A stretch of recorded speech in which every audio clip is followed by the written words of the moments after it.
জীবন্ত ঈশ্বরের জন্য, ঈশ্বরের জন্য, জীবন্ত ঈশ্বরের জন্য আমার প্রাণ তৃষ্ণার্ত, আমার প্রাণ তৃষ্ণার্ত।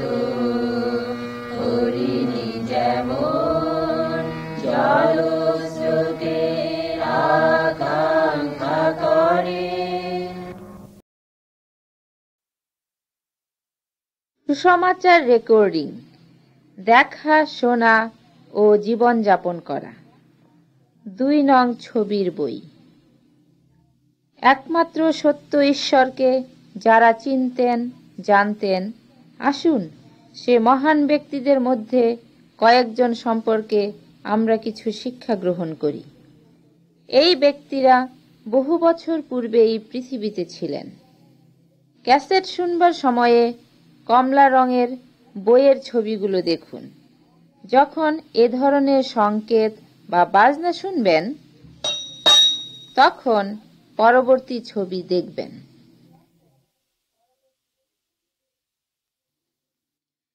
এই ছবিতে যে 2 ব্যক্তি, তারা 2 যমজ ভাই। তাদের নাম এসো ও যাকব। আব্রাহামের পুত্র ইসহাক ছিলেন তাদের পিতা। আব্রাহাম এবং তার পরিবার সত্য এবং কেবলমাত্র এক ঈশ্বরের আরাধনা করতেন। এই 2 যমজ ভাইয়ের মায়ের নাম ছিল রিবিকা। এসো প্রথমে ভূমিষ্ঠ হয়েছিলেন। তিনি বড় হয়ে একজন দক্ষ শিকারী হয়েছিলেন। কিন্তু ঈশ্বর রিবিকাকে বলেছিলেন, একদিন যাকব এসোর উপর কর্তৃত্ব করবে। ছবি দেখুন। একদিন এসো বাড়ি এসেছেন। সে সময়ে যাকব কিছু ডাল রান্না করছিলেন। এ সময়ে এসো খুব ক্ষুধার্ত হয়েছিলেন। তাই তিনি কিছু খাবারের জন্য যাকবকে অনুরোধ করেছিলেন। কিন্তু যাকব এসোকে বললেন, আগে তোমার জ্যেষ্ঠাধিকার আমার কাছে বিক্রয় করো। জ্যেষ্ঠাধিকার ছিল পরিবারের উত্তরাধিকার এবং তা সাধারণত জ্যেষ্ঠ পুত্রেরই পাওনা ছিল। যাকব নিজের জন্য জ্যেষ্ঠাধিকার চাইলেন। এসো এত ক্ষুধার্ত ছিলেন যে ওই সময়ে তার জ্যেষ্ঠাধিকারের গুরুত্ব সম্পর্কে চিন্তা করতে পারলেন না। তিনি ঈশ্বরকেও সম্মান করলেন না, কেবল নিজের বাসনাকে পূর্ণ করার জন্য চিন্তা করলেন। তিনি একবারের খাবারের বিনিময়ে তার ছোট ভাইয়ের কাছে তার জ্যেষ্ঠাধিকার বিক্রয় করলেন। যাকব নামের অর্থ প্রবঞ্চক, যে প্রতারণা করে। তিনি জানতেন যে তিনি তার ভাইকে প্রতারণা করেছেন, ঠকিয়েছেন। পূর্বে ঈশ্বর প্রকাশ করেছিলেন যে যাকব এসোর চাইতে বড় হবে। সে যাই হোক, ঈশ্বর কখনোই চান না যে কেউ কাউকে ঠকিয়ে বা প্রবঞ্চনা করে বড় হয়।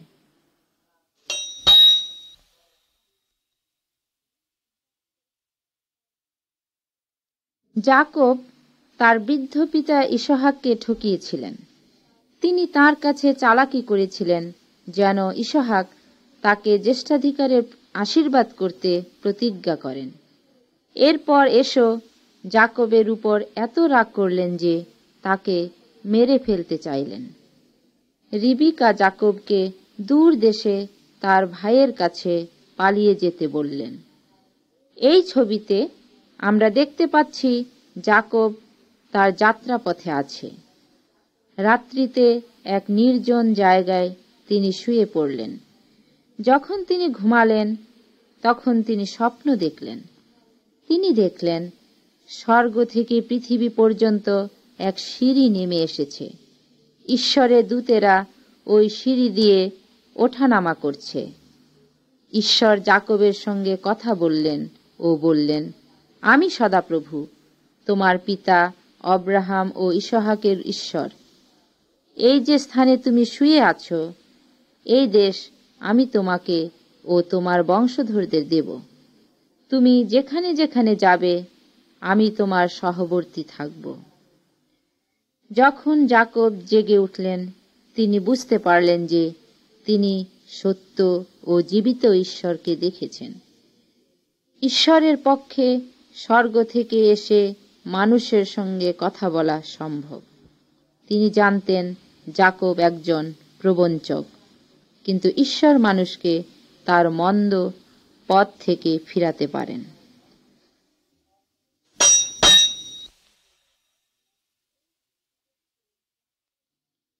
এই ছবিতে যাকবের স্বপ্নের বহু বছর পরে আমরা যাকবকে দেখতে পাচ্ছি। তিনি তার মামা লাবনের সঙ্গে আছেন। এখানে লাবনকে একটু বিরক্ত দেখা যাচ্ছে। আমি আপনাদের বলছি কেন লাবনকে বিরক্ত দেখাচ্ছে। লাবনের 2 মেয়ে ছিল। যাকব ছোট মেয়ে রাহেলকে ভালোবাসতেন। যাকব রাহেলকে বিয়ে করার জন্য 7 বছর লাবনের কাছে কাজ করলেন, কিন্তু লাবন যাকবকে প্রবঞ্চনা করলেন, ঠকালেন। যাকবের সঙ্গে তার ছোট মেয়ে রাহেলের পরিবর্তে বড় মেয়েকে বিয়ে দিলেন। যাকব পরে রাহেলকেও বিয়ে করেছিলেন, কিন্তু তাকে পাবার জন্য তাকে আরও 7 বছর তার মামার বাড়িতে কাজ করতে হয়েছিল। যা হোক, ঈশ্বর যাকবের সহবর্তী ছিলেন। যাকব যা কিছু করতেন তাতে সফল হতেন। তিনি লাবনের মেষপাল চড়াতেন। সব পশুপাল অনেক বৃদ্ধি পেল। লাবন তার পাল থেকে বিন্দু চিহ্নিত ও কালো পশুগুলো যাকবকে দিতে রাজি হলেন। তখন যাকব লাবনকে প্রবঞ্চনা করার সিদ্ধান্ত নিলেন। তিনি এরূপ ঘটালেন যাতে লাবনের শক্তিশালী পশুরা কেবল বিন্দু চিহ্নিত শাবক প্রসব করতে পারে। শীঘ্রই লাবনের চাইতে যাকবের পাল বৃহৎ ও শক্তিশালী হইল। যাকব ধনী হয়ে গেলেন। লাবন রেগে গেলেন, আবার যাকবকে পালাতে হলো। ঈশ্বর এটা ঘটালেন যেন লাবন যাকবকে প্রবঞ্চনা করে, কারণ ঈশ্বর চাইলেন যে যাকবকে শিখতে হবে যে ঠকানো ও প্রবঞ্চনা করা অন্যায়।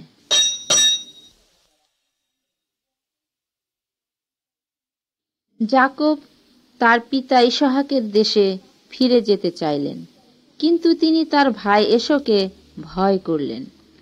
যাকব এসোকে পরীক্ষা করার জন্য ও সন্তুষ্ট করার জন্য অনেক উপহার পাঠালেন। যাকব যখন শুনলেন এসো তার সঙ্গে সাক্ষাৎ করতে আসছেন, তিনি অত্যন্ত ভীত হলেন। যাকব ঈশ্বরের প্রতিশ্রুতি ভুলে গিয়ে নিজের আত্মরক্ষার ব্যবস্থা করার পরিকল্পনা নিলেন। যাকব তার সমস্ত দাস, পশুপাল, তার স্ত্রী ও সন্তানদের এসোর সঙ্গে সাক্ষাৎ করতে পাঠালেন। যাকব একাকী পিছনে রইলেন। ছবিটা দেখুন কি ঘটল। সারা রাত্রি একজন লোক এসে যাকবের সঙ্গে যুদ্ধ করল। সূর্য উঠলে সে তার উরুতে আঘাত করল, ফলে উরু নড়ে গেল। সে আর যুদ্ধ করতে পারল না। লোকটি তাকে বললেন, তোমার নাম আর যাকব থাকবে না, কিন্তু তোমার নাম হবে ইসরায়েল, কারণ তুমি ঈশ্বর ও মানুষের সঙ্গে যুদ্ধ করেছ ও বিজয়ী হয়েছ। ইসরায়েল নামের অর্থ ঈশ্বরের রাজপুত্র। যাকব বুঝতে পারলেন এই লোকটি ছিলেন স্বয়ং ঈশ্বর। ঈশ্বর যাকবকে দুর্বল করলেন। তিনি আর যুদ্ধ করতে পারলেন না এবং পূর্বের মতো ঠকাতে বা প্রতারণা করতে পারলেন না। যাকব যেন রক্ষা পায়, সেজন্য তাকে ঈশ্বরকে বিশ্বাস করতে হলো। এসো যাকবের কাছে শান্তিতেই এলেন। ঈশ্বর যাকবকে এবং তার বংশধরদের যে দেশ দিতে প্রতিশ্রুতি দিয়েছিলেন সে দেশে তিনি বসতি করতে সমর্থ হলেন। এই যাকবের বংশধর থেকে পৃথিবীর সমস্ত মানুষের জন্য শান্তি ও আশীর্বাদ নিয়ে এসেছিলেন মসীহ, তার নাম প্রভু যীশু খ্রিস্ট।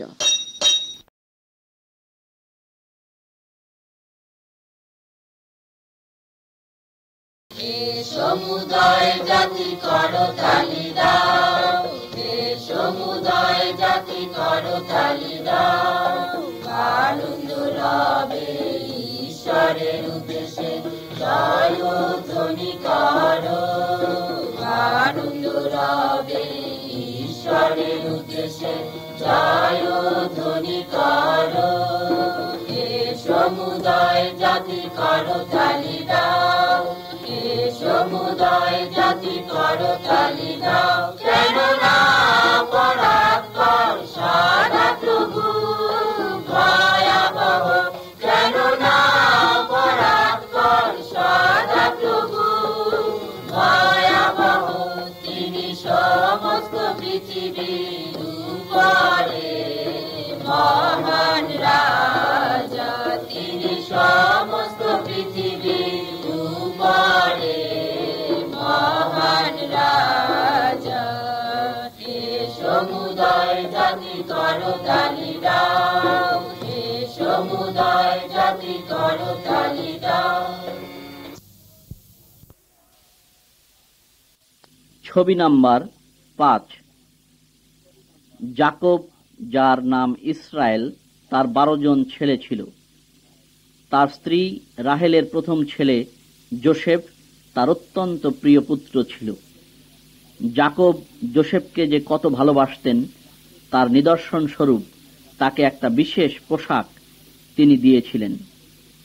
অন্যান্য ভাইয়েরা যোসেফকে খুব হিংসা করত। একদিন রাত্রে যোসেফ একটা স্বপ্ন দেখলেন। এই ছবিতে আপনারা দেখতে পাচ্ছেন যোসেফ তার কয়েকজন ভাইকে তার স্বপ্নের বিষয় বলছেন। তিনি যা বলছেন তা হলো এই: আমি একটা স্বপ্ন দেখেছি, সেটা তোমরা শোনো। আমরা সবাই খেতে আটি বাঁধতেছিলাম, আর আমার আটিটি উঠে সোজা হয়ে দাঁড়ালো। তোমাদের আটিগুলো আমার আটির চারিদিকে এসে প্রণাম করল। যোসেফের ভাইয়েরা এতে অসন্তুষ্ট হলেন ও তাকে বললেন, তুমি কি মনে করো তুমি রাজা হবে আর আমাদের উপর কর্তৃত্ব করবে? যোসেফ দ্বিতীয় আরেকটি স্বপ্ন দেখলেন। আবার ঈশ্বর যোসেফকে দেখালেন যে একদিন তার পরিবারের সকলে তাকে সম্মান করবে।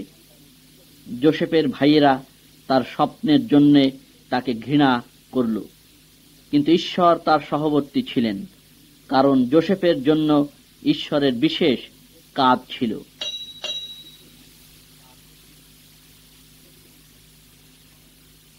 ছবি নম্বর 6। যোসেফের ভাইয়েরা তাদের বাবার পশুপাল চড়াত। যাকব যোসেফকে বললেন, যাও, তুমি গিয়ে তোমার ভাইদের ও পশুপাল দেখে এসো, তারা কুশলে আছে কিনা, এবং ফিরে এসে আমাকে তাদের বিষয় জানাও। যোসেফ তাই ভাইদের খুঁজতে বার হলেন, কিন্তু তাকে আসতে দেখে তার ভাইয়েরা তাকে মেরে ফেলার সিদ্ধান্ত নিল। তারা তাকে ধরে একটা শুকনা কুয়ার মধ্যে ফেলে দিল। তাকে মেরে ফেলার পূর্বে সেখান দিয়ে একদল ইসমাইলীয় লোক যাচ্ছিল। তারা মিশরে ব্যবসা করত। ভাইদের মধ্যে জিহুদা নামে এক ভাই বলল, আমাদের ভাইকে মেরে তার রক্ত গোপন করে আমাদের কি লাভ হবে? এসো, আমরা ওকে ওই ইসমাইলীয় লোকদের কাছে বিক্রি করি। ছবিতে দেখুন, যোসেফের ভাইয়েরা তাকে কূপ থেকে তুলছেন। তারা তাকে 20 রৌপ্য মুদ্রায় বিক্রি করলেন। তারপর তারা তার সেই বিশেষ পোশাকে ছাগলের রক্ত মাখালেন এবং তাদের বাবা যাকবের কাছে নিয়ে গেলেন। যখন যাকব সেই পোশাক ও রক্তের দাগ দেখলেন, তখন তিনি মনে করলেন যে কোনো বন্য পশু যোসেফকে মেরে ফেলেছে। তিনি অত্যন্ত শোকার্ত হয়ে তার জন্য দুঃখ প্রকাশ করলেন। হিংসা ভয়ঙ্কর খারাপ বিষয়, এটা মানুষকে মারাত্মক খারাপ কাজ করায়। কিন্তু যোসেফের প্রতি এই অন্যায়কে ঈশ্বর তার জন্য ভালো ও মঙ্গলের জন্য ব্যবহার করলেন।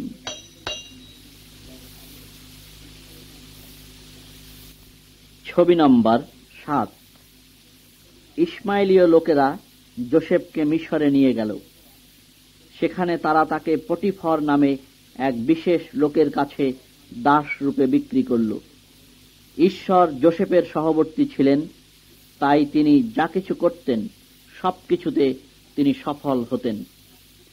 পটিফর তাকে যোসেফকে তার বাড়ির সমস্ত দায়িত্ব বুঝিয়ে দিলেন। যোসেফ যুবক ও খুব সুন্দর চেহারার ছিলেন। পটিফরের স্ত্রী তার দিকে কুদৃষ্টি দিলেন ও তাকে নিজের জন্য চাইলেন, কিন্তু তার এই বাসনাকে যোসেফ প্রত্যাখ্যান করলেন। একদিন যখন তারা ঘরে একাকী ছিলেন, তখন পটিফরের স্ত্রী তাকে তার সঙ্গে শয়ন করার জন্য জোর করল। যোসেফ দৌড়ে পালিয়ে গেলেন, কিন্তু পটিফরের স্ত্রী তার কাপড় ধরে রেখেছিল। সে যোসেফের এই পোশাক তার স্বামীকে দেখিয়ে বলল, সে আমাকে ধর্ষণ করতে চেষ্টা করেছিল। যোসেফকে গ্রেপ্তার করা হলো ও বন্দী করা হলো। যোসেফ পটিফরের স্ত্রীর প্রলোভনে পড়ে পাপ করতে অসম্মত হয়েছিলেন, কিন্তু যে পাপ তিনি করতে চাইলেন না তার জন্য তিনি শাস্তি পেলেন। ঈশ্বর অনেক সময় অন্যদের আমাদের প্রতি অন্যায় করা ঘটতে দেন, কিন্তু স্মরণে রাখবেন, যারা ঈশ্বরের বাধ্য তিনি কখনো তাদের পরিত্যাগ করেন না। যারা অন্যায় করে, খারাপ কাজ করে, তিনি তাদের বিচার করবেন ও তাদের শাস্তি দেবেন।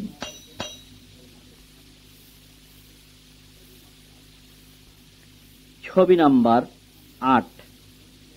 এখানে আমরা যোসেফকে বন্দী অবস্থায় দেখছি, তথাপি তখনও ঈশ্বর যোসেফের সহবর্তী ছিলেন। জেলখানার রক্ষক যোসেফকে অন্যান্য কয়েদীদের উপর সমস্ত দায়িত্ব দেন। মিশরের রাজার প্রধান দাস এবং প্রধান মোদককে যোসেফের সঙ্গে জেলখানায় বন্দী করা হয়েছিল। এক রাত্রে সেই দাস ও মোদক উভয়ে স্বপ্ন দেখেছিল।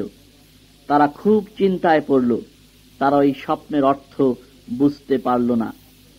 যোসেফ বললেন, কেবলমাত্র ঈশ্বরই স্বপ্নের অর্থ বুঝবার ক্ষমতা দিতে পারেন। আমাকে তোমাদের স্বপ্ন বলো। ছবিতে প্রধান দাসের স্বপ্ন দেখতে পারবেন। সে যোসেফকে বলল, আমার স্বপ্নে এক দ্রাক্ষালতা, তাতে 3টা শাখা ছিল। আমার হাতে রাজার পানপাত্র ছিল।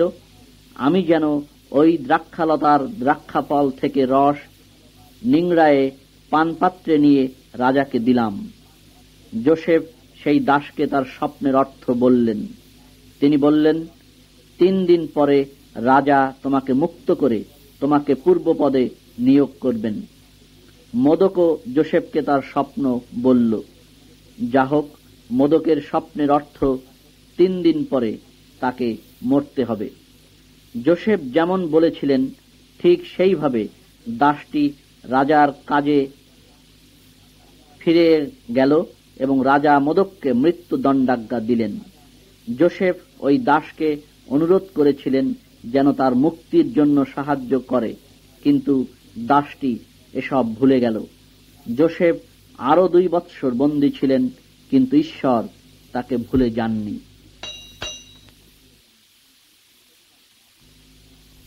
ছবি নাম্বার 9। এই ছবিতে যে ব্যক্তি রয়েছেন তিনি মিশরের রাজা। তিনি ঘুমাচ্ছেন এবং স্বপ্ন দেখছেন। তার স্বপ্নে তিনি দেখলেন নদী থেকে 7টা মোটা গাভী উঠে এলো। তারা ঘাস খেতে আরম্ভ করল। তারপর তিনি দেখলেন আরো 7টা খুব রোগা গাভী ওই নদী থেকে উঠে এলো। ওই রোগা গাভীগুলি মোটা গাভীদের খেয়ে ফেলল। পরে রাজা আবার স্বপ্ন দেখলেন। তিনি দেখলেন 7টা খুব শুকনা গমের শীষ উঠে মোটা ভালো 7টা গমের শীষকে খেয়ে নিল। রাজা তার সমস্ত জ্ঞানী লোকদের তার স্বপ্নের অর্থ জিজ্ঞাসা করলেন, কিন্তু কেউই সে স্বপ্নের অর্থ বলতে পারল না। সেই সময় রাজার সেই প্রধান দাসের জেলখানায় যোসেফের কথা মনে পড়ল। সে রাজাকে যোসেফ, যিনি স্বপ্নের অর্থ বলতে পারতেন, তার কথা বললেন। রাজা যোসেফকে জেলখানা থেকে আনালেন এবং যোসেফকে তার স্বপ্ন বললেন। যোসেফ রাজাকে বললেন, ঈশ্বর যা করতে যাচ্ছেন সেটাই তিনি আপনাকে বলেছেন। 7 বৎসর পর্যন্ত মিশরে প্রচুর শস্য হবে ও শস্য বাহুল্য হবে এবং পরের 7 বৎসরে দুর্ভিক্ষ হবে। যোসেফ রাজার কি করা উচিত সে সম্পর্কে তাকে পরামর্শ দিলেন। রাজা দেখলেন ঈশ্বরের আত্মা যোসেফের সহবর্তী আছেন, তাই তিনি যোসেফকে সমগ্র মিশরের উপর শাসনকর্তা নিযুক্ত করলেন। যোসেফের দুঃখ কষ্টকে ঈশ্বর বিশেষ কাজের জন্য যোসেফের প্রস্তুতি ও প্রশিক্ষণের জন্য ব্যবহার করেছিলেন।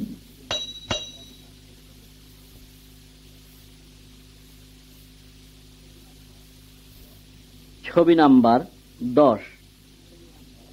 যোসেফ সমগ্র মিশরের উপর একজন মহান ও জ্ঞানী শাসনকর্তা হলেন। শস্য বাহুল্যের 7 বৎসর তিনি প্রচুর বাড়তি শস্য সংগ্রহ করে জমা করলেন। যখন দুর্ভিক্ষের 7 বৎসর আরম্ভ হল, তখন লোকেরা শস্য কিনবার জন্য যোসেফের কাছে আসত। যাকবের বড় 10 ছেলেও শস্য কিনতে এসেছিল, কারণ কনান দেশেও দুর্ভিক্ষ হয়েছিল। তারা যোসেফের কাছে এসে প্রণিপাত করেছিল। তারা জানত না যে তিনি ছিলেন তাদের ভাই। ছবিতে তাদের দেখুন। যোসেফ তাদের না চেনার ভান করেছিলেন। তিনি দেশের গুপ্তচরের অভিযোগে তাদের বন্দী করেছিলেন। ভাইয়েরা মুক্তির জন্য তাকে অনুনয় বিনয় করল। তাই যোসেফ তাদের বললেন, তোমরা যে সৎ লোক তা প্রমাণের জন্য একজন জেলখানায় থাকো এবং অন্যরা তোমাদের দুর্ভিক্ষ পীড়িত পরিবারের জন্য শস্য নিয়ে যাও এবং অবশ্যই তোমাদের ছোট ভাইকে আমার নিকট আনবে। তাই যোসেফ যতদিন তার মা রাহেলের অন্য একমাত্র ছেলে বিন্যামিনকে নিয়ে ফিরে না এলো, ততদিন পর্যন্ত তার ভাই শিমেয়নকে জেলখানায় বন্দী করে রাখলেন। যোসেফের স্বপ্নের কথা মনে পড়ে কি? যখন ভাইয়েরা তাকে প্রণাম করল, ঈশ্বর যে স্বপ্ন সফল করলেন। আমাদের জীবনে যা কিছু ঘটবে, ঈশ্বর তার সবই পূর্ব থেকে জানেন।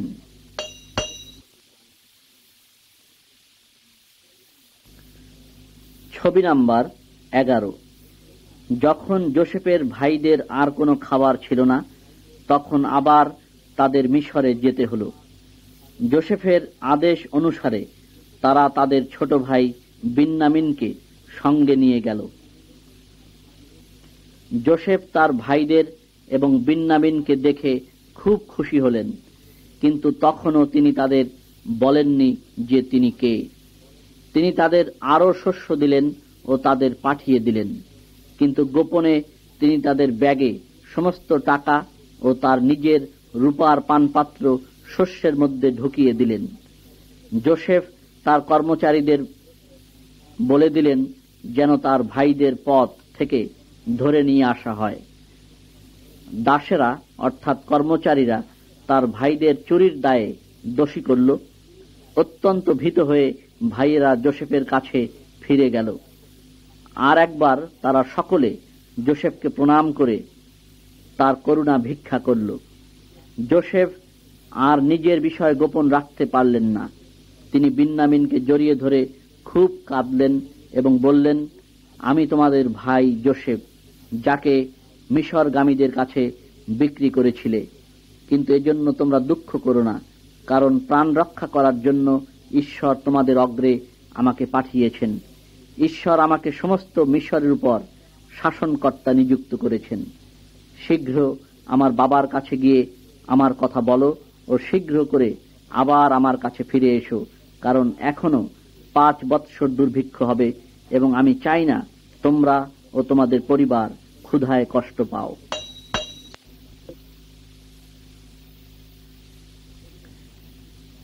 ছবি নাম্বার 12। যোসেফের ভাইয়েরা বাড়ি গিয়ে তাদের বাবাকে বলল, যোসেফ এখনো জীবিত আছে এবং সমস্ত মিশর দেশের উপর শাসনকর্তা নিযুক্ত হয়েছে। যাকব, যার অন্য নাম ইসরায়েল, তিনি একথা মোটেই বিশ্বাস করতে পারছিলেন না।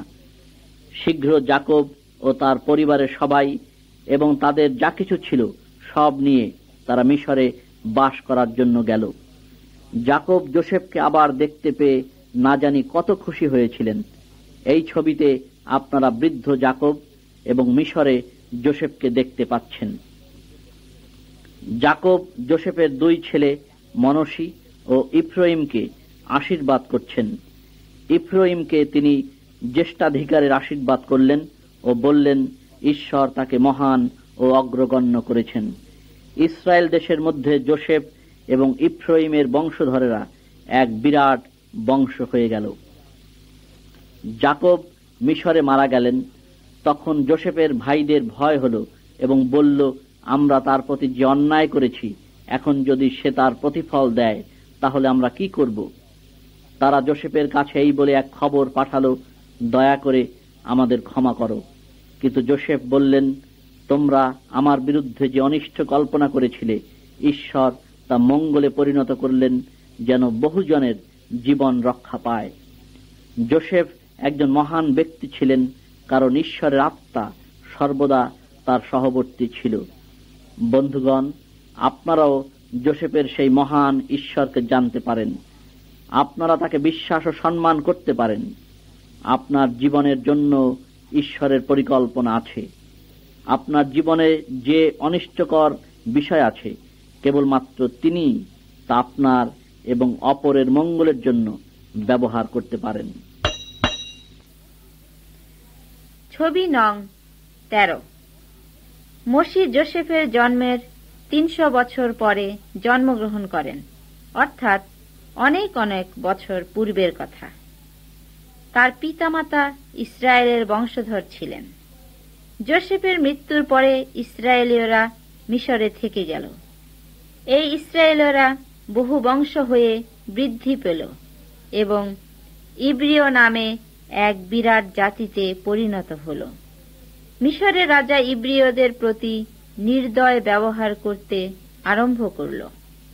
তিনি তাদের দাসরূপে কাজ করাতেন এবং যত পুরুষ শিশু জন্মাত তাদের মেরে ফেলতেন।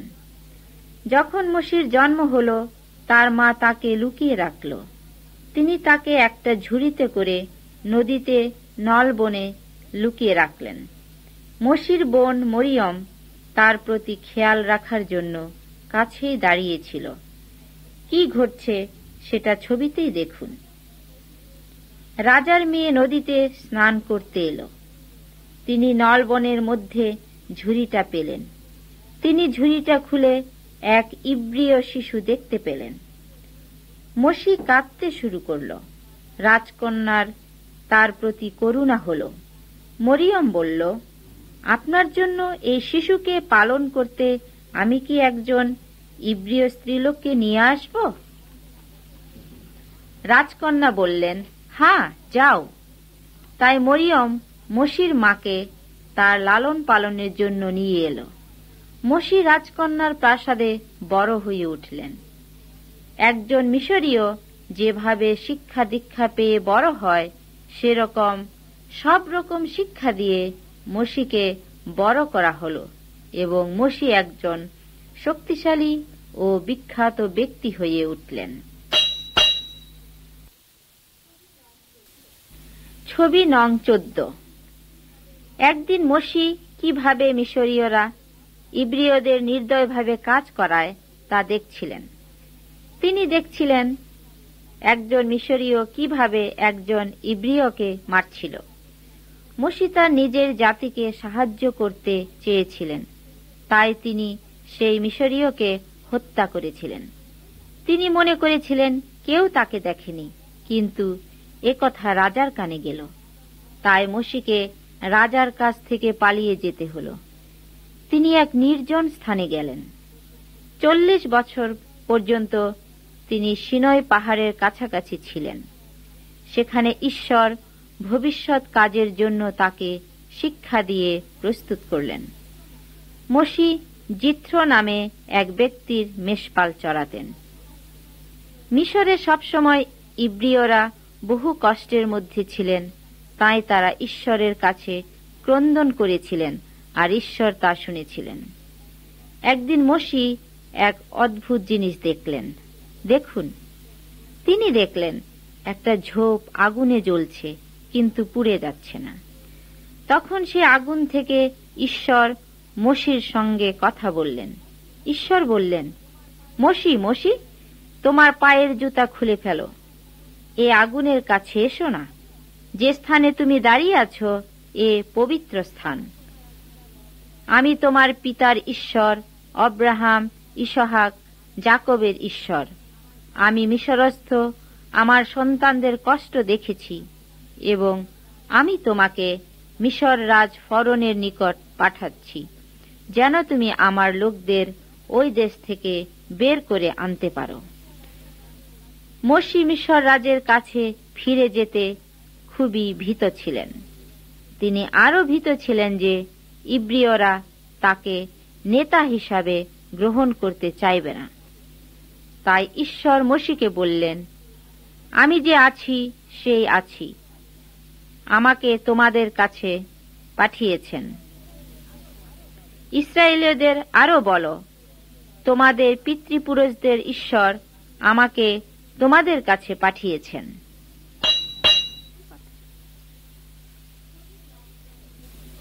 ছবি নং 15। মোশি ঈশ্বরের বাধ্য হয়ে মিশরে ফিরে গেলেন। মোশি এবং তার ভাই হারুন মিশর রাজের কাছে গেলেন এবং বললেন, সদাপ্রভু ইসরায়েলের ঈশ্বর বলছেন, আমার লোকদের ছেড়ে দিন। কিন্তু রাজা বললেন, আমি ঈশ্বরকে চিনি না এবং ইসরায়েলদেরও ছেড়ে দেব না। রাজা ইসরায়েলদের কাজ আরো কঠিন করে দিলেন। তখন ঈশ্বর মোশিকে বললেন, হারুনকে বলো যেন তার লাঠি নিয়ে রাজার কাছে যায় এবং তার সামনে নিচে ছুঁড়ে মারে, তাতে সেটা একটা সাপ হয়ে যাবে। এই ছবিতে সাপটি হচ্ছে হারুনের লাঠি। রাজা তার মন্ত্রবেত্তা ও গুণী লোকদের ডাকলেন। তারাও তাদের লাঠি সাপে পরিণত করল, কিন্তু হারুনের লাঠি গুণীদের লাঠিগুলোকে গিলে ফেলল। মিশরের দেবতাদের চাইতে মোশি ও হারুনের ঈশ্বর অনেক শক্তিশালী ও মহান। আজকের দিনে যে কোনো দেবতাই হোক, সে সব দেবতার চাইতে ইসরায়েলের ঈশ্বর অনেক বেশি মহান ও শক্তিশালী। তিনি সমস্ত জলকে রক্তে পরিণত করলেন। মিশরীয়রা জল পান করতে পারল না এবং নদীর মাছও মরে গেল। ঈশ্বর মিশরের উপর ব্যাঙের মহামারী, পিশু, দংশক, পঙ্গপাল, শিলাবৃষ্টি প্রভৃতির মহামারী আনলেন। রোগে পশু পাখি মরে গেল। মিশরীয় লোকেরা অসুস্থ হয়ে পড়ল। আবার 3 দিন দেশ অন্ধকারে ঢেকে গেল। কিন্তু রাজার হৃদয় কঠিন ছিল। তিনি একগুঁয়ে ছিলেন, তিনি ইব্রিয়দের ছেড়ে দেবেন না। ছবি নং 16। ঈশ্বর মোশিকে বলেছিলেন যে তিনি মিস্রীয়দের প্রথমজাত সন্তানকে মেরে ফেলবেন। ঈশ্বর প্রথমে মোশিকে, তারপর ইব্রিয়দের এই নির্দেশ দিয়েছিলেন। একটা বিশেষ দিনে প্রত্যেক ইব্রিয় পরিবার একটা ভেড়া অথবা একটা ছাগল মারবে। তারা ওই পশুর রক্ত তাদের ঘরের দরজায় বাজুতে ওই রক্তের চিহ্ন দেবে। তারপর তারা ওই মাংস রান্না করে খাবে এবং মিশর ছেড়ে যাওয়ার জন্য প্রস্তুত হবে। ঈশ্বর ইব্রিয়দের বললেন, ওই রাত্রিতে আমি মিশরের উপর দিয়ে যাব এবং প্রত্যেক পরিবারের প্রথমজাত সন্তানকে মেরে ফেলব এবং মিশরের সব দেবতাদের শাস্তি দেব। আমি সদাপ্রভু, আমি দরজায় রক্তের চিহ্ন দেখলে ওই ঘর পার হয়ে যাব, তাতে তোমাদের কোনো ক্ষতি হবে না। রাজার ছেলে সহ মিস্রীয়দের সকলের প্রথম সন্তান মারা গেল। রাজা মোশি ও হারনকে ডেকে বললেন, তোমরা ও তোমাদের লোকেরা উঠে এই দেশ ছেড়ে চলে যাও, আর গিয়ে তোমাদের ঈশ্বরের যজ্ঞ করো। এই ঘটনার বহু বছর পরে ঈশ্বর যীশুখ্রিস্ট নামে একজনকে পাঠালেন, যিনি আমাদের জন্য তার জীবন বলিরূপে উৎসর্গ করে মরলেন। মোশির সময়ে পশুর রক্ত ইব্রিয়দের রক্ষা করেছিল। এখন যিশুর রক্ত আমাদের পাপের মৃত্যু থেকে উদ্ধার করতে পারে। ছবি নম্বর 17। ঈশ্বর ইসরায়েল জাতিকে মিশর থেকে বার করে আনলেন। দিনের বেলা ঈশ্বর মেঘস্তম্ভের মাধ্যমে তাদের অগ্রে যান, রাত্রিতে অগ্নিস্তম্ভের আকারে তাদের পথ দেখিয়ে নিয়ে যান। ইতিমধ্যে মিস্রীয়রা বলল, এ আমরা কি করেছি? আমরা তাদের ছেড়ে দিলাম, আমরা তো আমাদের দাস হিসাবে তাদের হারালাম। তাই মিস্রীয়গণ ও মিশরের রাজা তাদের সৈন্য নিয়ে ইসরায়েলদের পিছু ধাওয়া করল। যখন ইসরায়েল জাতি লোহিত সাগরের কাছে এলো, তখন তারা তাদের নাগাল পেল। ইসরায়েলীয়রা ভীষণ ত্রাসযুক্ত হল। তাদের সামনে সমুদ্র এবং পিছনে মিশর রাজের সৈন্য। তাদের পালাবার উপায় নেই। মোশি তাদের বললেন, ভয় করো না, তোমরা দেখতে পাবে ঈশ্বর তোমাদের রক্ষার জন্য কি করেন। ছবি দেখুন। অগ্নি ও মেঘস্তম্ভ সরে গেল এবং ইব্রিয় ও মিস্রীয়দের মাঝে গিয়ে দাঁড়াল। ঈশ্বর মোশিকে তার লাঠি সমুদ্রে ধরতে বললেন। তারপর ঈশ্বর সমুদ্রের মধ্য দিয়ে ইসরায়েলীয়দের জন্য শুকনা পথ খুলে দিলেন। পথের দুই পাশে জল দাঁড়িয়ে গেল। ইসরায়েলীয়রা শুকনা পথ দিয়ে অন্য পারে পার হয়ে গেল। মিস্রীয়রা তাদের অনুসরণ করল, কিন্তু ঈশ্বর মোশিকে বললেন, তোমার হাত সমুদ্রের উপর রাখো, তাতে সমুদ্রের জল মিস্রীয়দের উপরে আসবে। মিস্রীয়দের সমস্ত সৈন্য সমুদ্র ডুবে মরে গেল। ইসরায়েলীয়রা ঈশ্বরের শক্তি দেখতে পেল এবং তাদের নেতা মোশিকে বিশ্বাস করল। ছবি নাম্বার 18।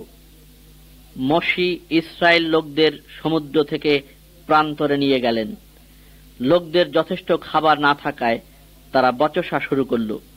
তারা মোশির বিরুদ্ধে বচসা করল এবং ঈশ্বর, যিনি তাদের মিশর থেকে বার করে এনেছেন, সেই ঈশ্বরের বিরুদ্ধে বচসা আরম্ভ করল। তাই ঈশ্বর তাদের খাবার দিলেন। প্রত্যেক সন্ধ্যায় ঈশ্বর তাদের খাবার জন্য পাখির ঝাঁক পাঠাতেন ও প্রত্যেক সকালবেলা আকাশ থেকে শিশিরের মতো খাবার পড়ল। এই খাবার মধু মিশানো পাতলা পিঠার মতো। লোকেরা এর নাম দিল মান্না। প্রতিদিন সকালে লোকেরা মান্না কুড়াত। যারা বেশি কুড়িয়েছিল তা নষ্ট হয়ে গেল। প্রতি ষষ্ঠ দিনে ঈশ্বর তাদের দ্বিগুণ কুড়াতে বললেন, যেন 2 দিনের জন্য হয়। এটা নষ্ট হল না। সপ্তম দিনে কোনো মান্না ছিল না। এই দিনে লোকে ঈশ্বরের সেবা ও আরাধনা করবে। এই দিনে তারা কোনো কাজ করত না। 40 বৎসর ঈশ্বর তাদের মান্না দিলেন। আবার লোকেরা যথেষ্ট পানীয় না থাকায় বচসা করল। তারা বলল, ঈশ্বর কি আমাদের সঙ্গে আছেন বা নেই? ঈশ্বর মোশিকে বললেন, তোমার লাঠি নাও ও পাহাড়ে আঘাত করো এবং লোকদের পানীয়ের জন্য জল বেরিয়ে আসবে। ঈশ্বর তার সন্তানদের, তার প্রজাদের যত্ন নেন। তার বিরুদ্ধে বচসা করা আমাদের কোনো দরকার নাই। যারা তাকে বিশ্বাস করে, শ্রদ্ধা করে, তিনি তাদের সবকিছু জুগিয়ে দেন।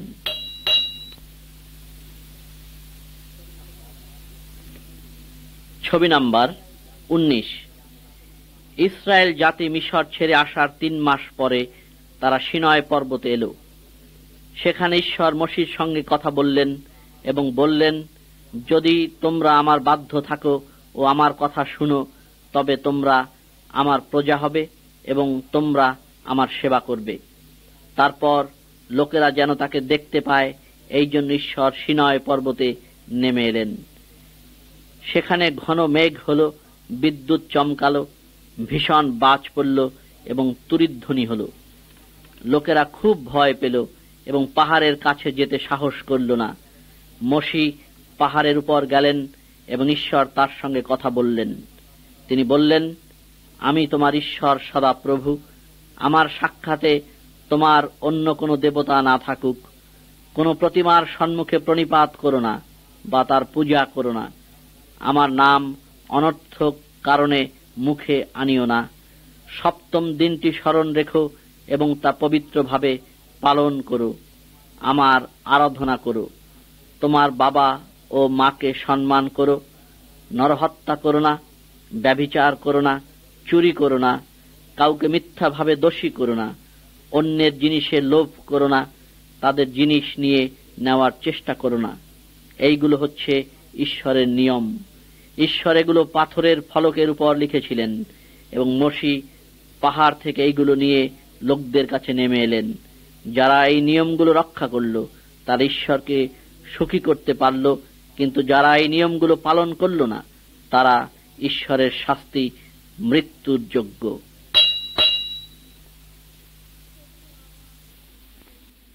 ছবি নং 21। মোশি মারা যাওয়ার পূর্বে ঈশ্বর মোশিকে বলেছিলেন, ইসরায়েল জাতি থেকে আমি তোমার মতো একজন ভাববাদী পাঠাবো, যিনি আমি যা আদেশ করব সেসব লোকদের জানাবে, লোকদের কাছে বলবে। বহু বছর ধরে ইসরায়েল জাতি মোশির মতো এক ভাববাদীর অপেক্ষা করেছিল। তারপরে ইসরায়েল দেশে যীশুখ্রিস্ট নামে একজন জন্মগ্রহণ করলেন। তিনি যা কিছু করতেন তা ঈশ্বরের নির্দেশ মতো, ঈশ্বরের ইচ্ছানুসারে করতেন এবং ঈশ্বরকে সন্তুষ্ট করতেন। ঈশ্বর যীশুখ্রিস্টকে অনেক আশ্চর্য কাজ করার ক্ষমতা দিয়েছিলেন।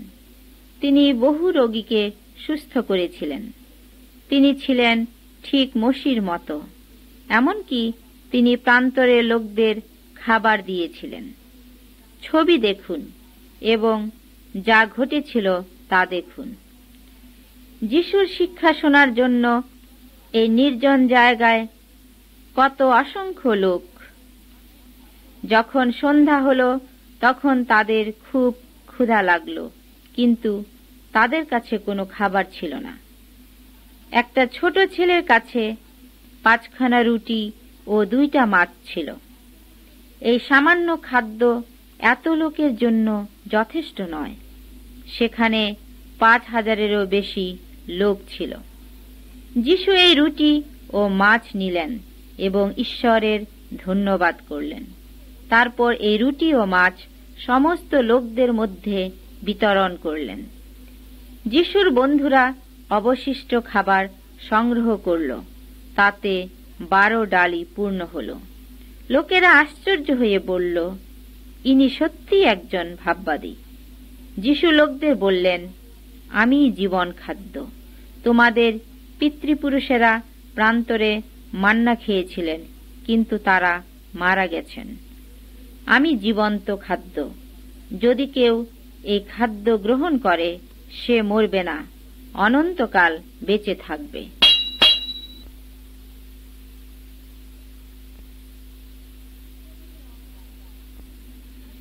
ছবি নং 22। একদিন যিশু তার 3 জন বন্ধু নিয়ে এক উঁচু পাহাড়ে গেলেন। তারা সেখানে ঈশ্বরের কাছে প্রার্থনা করার জন্য গিয়েছিলেন, কিন্তু বন্ধুরা ঘুমিয়ে পড়ল। যখন যিশু প্রার্থনা করছিলেন তখন তার মুখের চেহারা বদলে গেল।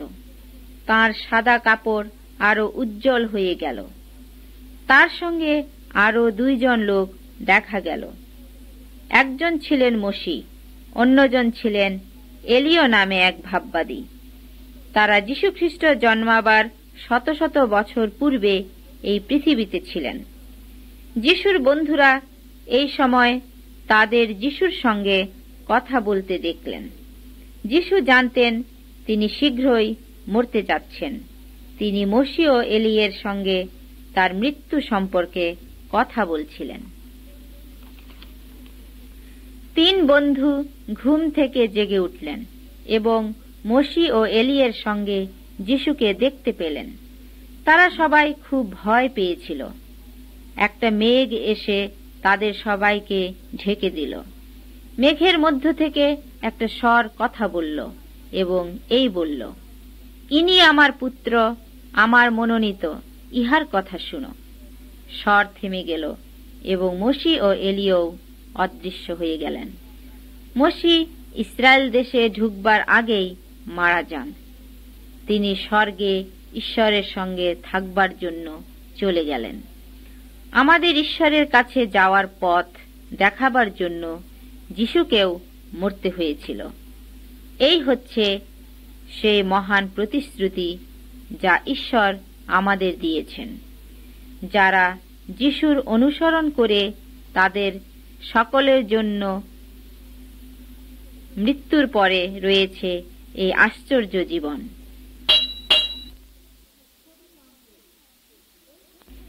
ছবি নং 23। এই ছবিতে আপনারা দেখতে পাচ্ছেন দুষ্টু লোকেরা যিশুকে মেরে ফেলেছে। যতক্ষণ তিনি মারা না যান ততক্ষণ তাকে লোহা দিয়ে একটা ক্রুশে টাঙিয়ে রেখেছিল। আরো 2 জন লোক যিশুর সঙ্গে মরলেন। তাদের 2 জনকে যিশুর 2 পাশে দেখতে পাচ্ছেন। এই 2 জন, একজন চোর ও একজন দস্যু খুনি, কিন্তু যিশু কোনো দোষই করেননি। সমস্ত লোক শয়তানের মন্দ পথ অবলম্বন করেছে। আমরাও ঈশ্বরকে অসন্তুষ্ট করেছি। ঈশ্বরকে অসন্তুষ্ট করার শাস্তি হচ্ছে মৃত্যু, অনন্ত মৃত্যু।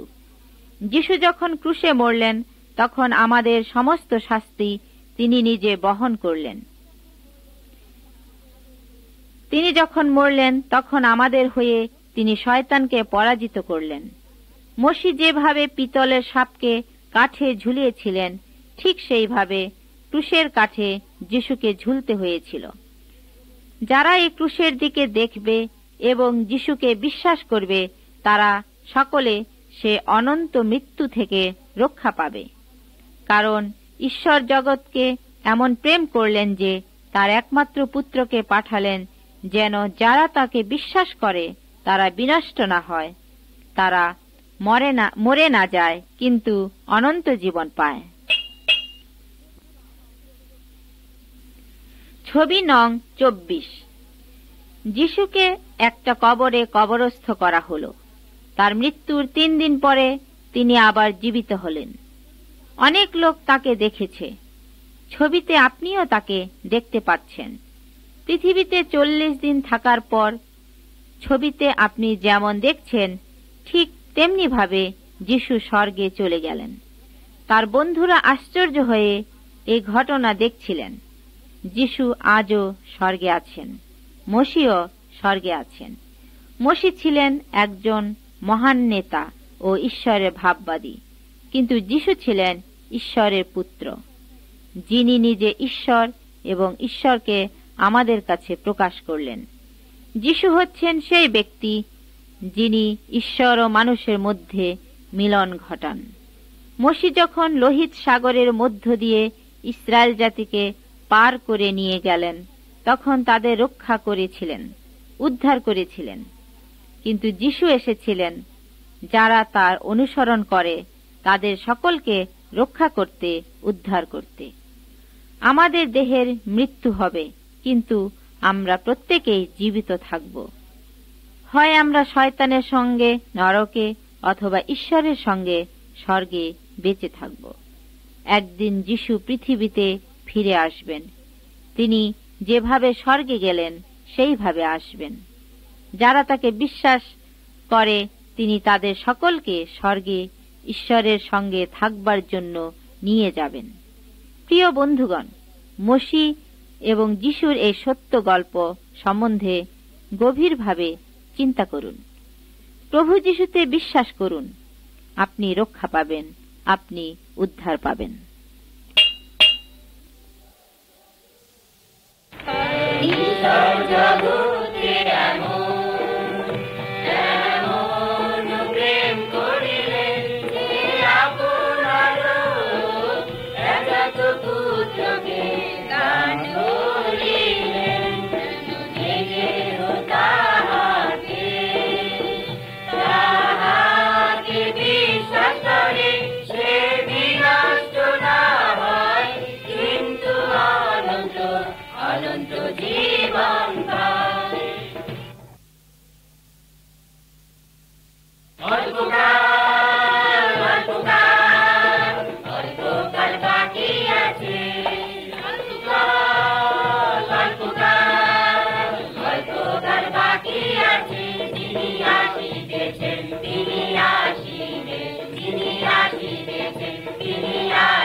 ঈশ্বরের সমগ্র যুদ্ধ সজ্জা করিলাম, জ্যেষ্ঠ সেনাদল চলবে চলবে চল, স্বর্গস্থানে যুদ্ধ আজি খ্রিস্ট সেনাদল চলবে চলবে চল, সত্যে তোর বন্ধনীতে বদ্ধ করিলাম, সত্য সেনাদল চলবে চলবে চল, স্বর্গস্থানে যুদ্ধ আজি খ্রিস্ট সেনাদল চলবে চলবে চল, ধার্মিকতার বুকপাটা পরিধান করিলাম, ধার্মিক সেনাদল চলবে চলবে চল, স্বর্গস্থানে যুদ্ধ আজি খ্রিস্ট সেনাদল চলবে চলবে চল, সুসমাচার রূপা পা দিয়ে দাঁড়াও, শান্তি সেনাদল চলবে চলবে চল, স্বর্গস্থানে যুদ্ধ আজি খ্রিস্ট সেনাদল চলবে চলবে চল, আপাতার বাণী বানাতে বিশ্বাসের ঢালাও, বিশ্বাসের দল চলবে চলবে চল, স্বর্গস্থানে যুদ্ধ আজি খ্রিস্ট সেনাদল চলবে চলবে চল, পরিত্রাণে শিরস্থান মাথায় করিলাম, মুক্তি সেনাদল চলবে চলবে চল, স্বর্গস্থানে যুদ্ধ আজি খ্রিস্ট সেনাদল চলবে চলবে চল, শয়তান শত্রুকে তাড়াতে আপনার খড়গোলাও, খড়গধারী দল চলবে চলবে চল, স্বর্গস্থানে যুদ্ধ আজি খ্রিস্ট সেনাদল চলবে চলবে চল।